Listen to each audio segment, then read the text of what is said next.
Hey, deserving listeners, Love is Blind, Season 4. Let's watch it. So I wrote you a song.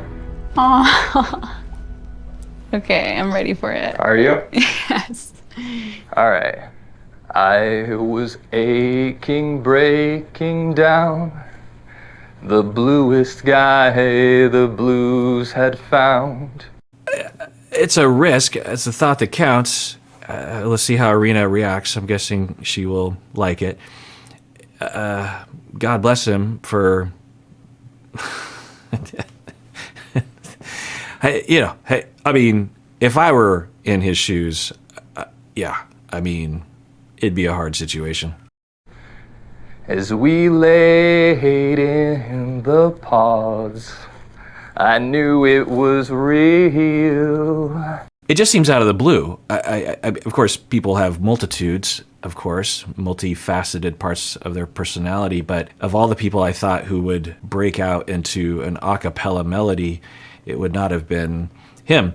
I don't know why you look like a fictional character. You look like something out of like a cartoon. I know. You have to blink. I am blinking. You don't blink. You literally look like this. Okay, so one of the more awkward meetings on this show. Makes sense. There's a lot of awkwardness. There's a lot at stake. But the theme that we see here is a continuation of what we've seen before. We haven't seen these two in this situation, but Irina is being playfully critical. It's not, I don't know if critical is the right word, but is saying, you look weird, essentially, is the vibe that I'm hearing. I don't know if that's what she's trying to say or that's how he's receiving it. He is being a little stary. It's an intense situation. It's a very strange situation. So for him, maybe he's just going a little into a freeze mode. He's just like, oh my God, it's you. I don't know what to do. What do we do here? And she is being playful, but it is a bit of a dig, But maybe he likes that. Maybe he likes to be playful. Let's see what happens. I'm blinking. I will try not to be too intense. I'll try to blink more for you. It does have an immature-ish vibe to it. I don't want to say that in a denigrating way, and I never would anyway with that word. It's just a term. I can be immature at times, for sure. We all can. We can enter into that kind of mode. Me making fart jokes with my wife is on the immature. We could say it's immature.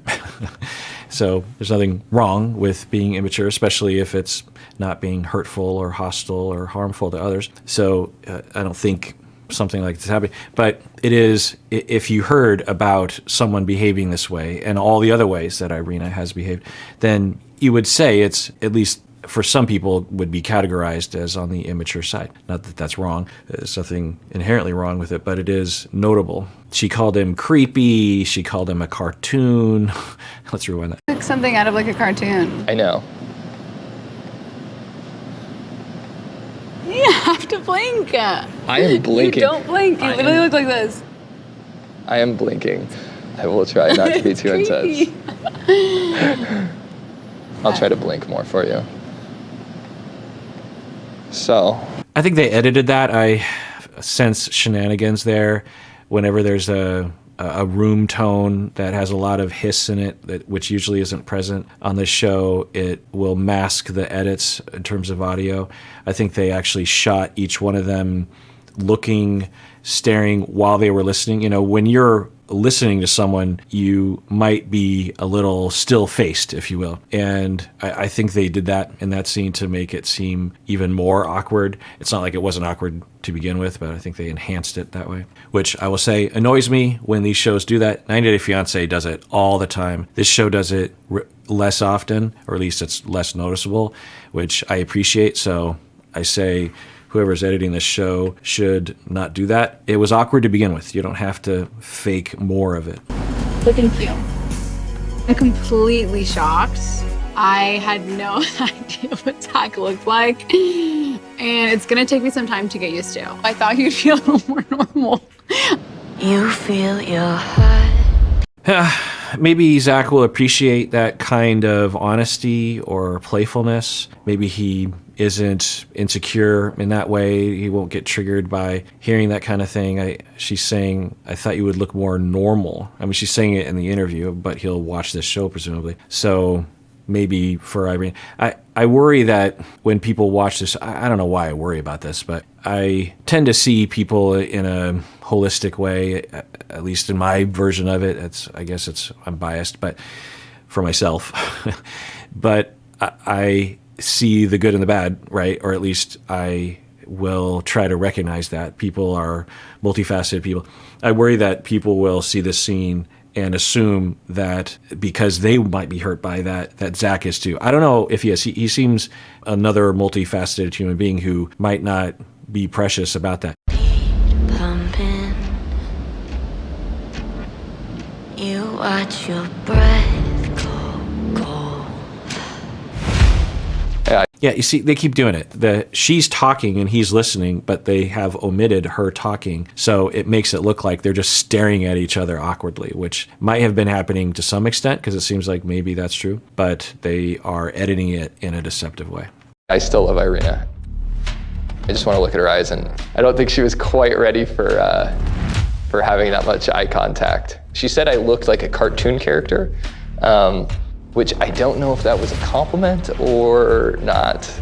I think it was intended to be. I think this is going to be really fun. I don't think it was intended to be a compliment. I think she was, it's just, I don't know, and just that comparison, that's what a child would say. You know, that's their world. They live in cartoons.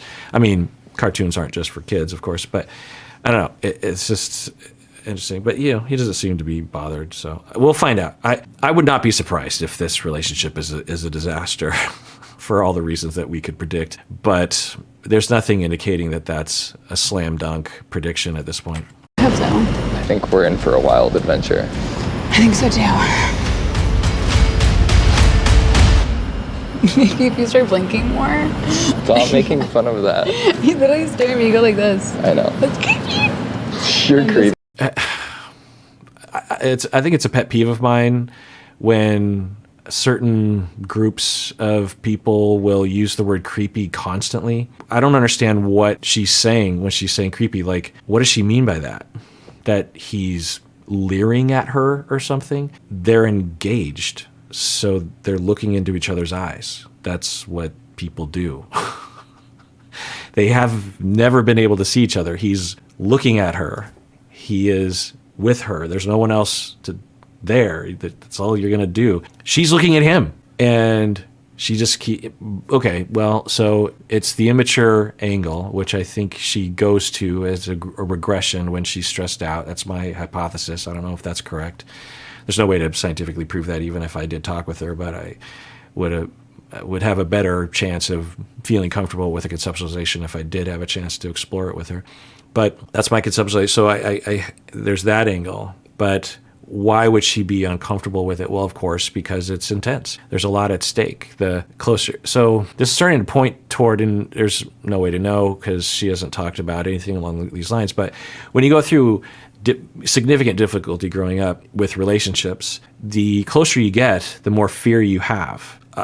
Paradoxically, all of us have an instinct, or the vast majority of us have an instinct to attach and to go to others. When we're scared, we run to others. When we're excited, we run to others. When we're angry, we will express it with others. When we need support, we gather together. We watch movies together. We watch TV together.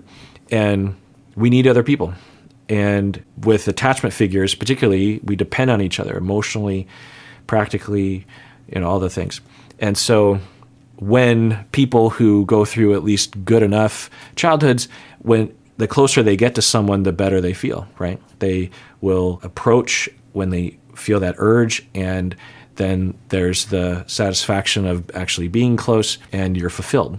And then you will separate, and then you come back. Well, for people who go through significant difficulty, abuse, terrorizing abuse growing up, as they move towards their attachment figures, if the attachment figure is the one that's abusing them, they will encode an association with approaching your attachment figure. They will associate that with danger. So they will see a dog and they'll want to run to their parents, but their parents, a barking dog is scary. It's coming at me. And then they run to their parents. They have an urge to run to their parents because that's an instinct, but they also see their parents as also a barking dog. So they don't know what to do, and there's nowhere to run, and they're trapped. And so they will, as they get close to people, experience a tremendous amount of fear. And there's a spectrum here, of course. So for some people, even though there's a lot of evidence of love and attention and security, and that's what he's expressing, right? At least he's not expressing something in the opposite. There can be a sense of danger and a sense of threat, and it might be expressed through words like "you're being creepy." I don't know. But I just have to say, like, the word creepy among a certain group of people is overused. And it's often a younger subgroup of people, like 13. There's certain words that I'm old, so I see trends in language. And the word creepy came in fashion about 10 years ago among middle school girls and was applied to everything. Just everything was creepy because, there's just trends. So you're 13, and that's what 13-year-olds are going to 13, but she's 25. So, and that's her fiance. So the first time she said it, I thought, well, maybe she's just being playful, but now it's just like she's really digging into it. It's yeah. This will be interesting to watch. If you start blinking more. Stop making fun of that. You literally stare at me, you go like this. I know. That's creepy. You're creepy. I don't know. Who knows? Maybe this is just initial meeting jitters and they'll iron this out later. I highly doubt that. Because whenever I have optimism on these shows, it always proves wrong. Unless it's obvious to have optimism, like with Tiffany and Brett or Cam and Lauren, these kinds of people. But there's a lot of reasons to not necessarily have optimism here.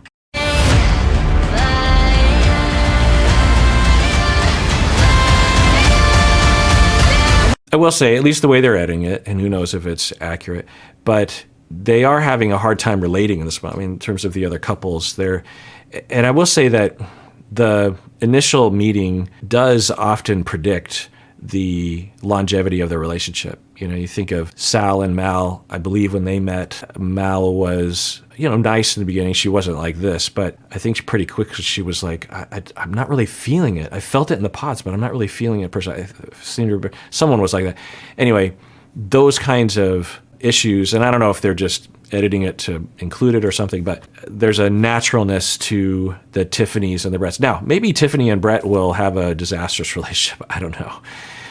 But at least with the Laurens and the Cams, for those people, when they met, there weren't any of these issues. It was just happiness and flexibility and maturity. Okay, well, let's end it there and tune in next time when I continue watching. And everyone, please take care of yourself because you deserve it. You really, really do.